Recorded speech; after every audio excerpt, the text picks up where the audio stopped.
Company. அவங்க வந்து மேஜராக வந்து transmission and material handling equipment அதெல்லாம் வந்து செல் பண்ணுறாங்க. கரண்ட் ப்ரைஸாக ரூ. 702 இருக்குது. மார்க்கெட் கேபிட்டல் வந்து 15,000 கோடி. Dividend yield 0.21%, return on equity 24.5 இருக்குது. இது வந்து ஒரு ஏப்ரலுக்கு அப்புறம் பார்த்தீங்கன்னா ரூ. 435 இருந்தது. கன்சிஸ்டண்ட்டாக ஏறி ஒரு ஹை ப்ரைஸில் இருக்குது. ப்ரொமோட்டர் ஹோல்டிங் நல்லாவே இருக்குது. கொஞ்சம் கொஞ்சமாக கன்சிடர் பண்ணலாம்.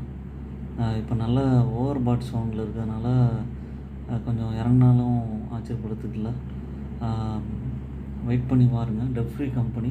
ப்ராஃபிட் க்ரோத் வந்து 55.1 இருக்குது.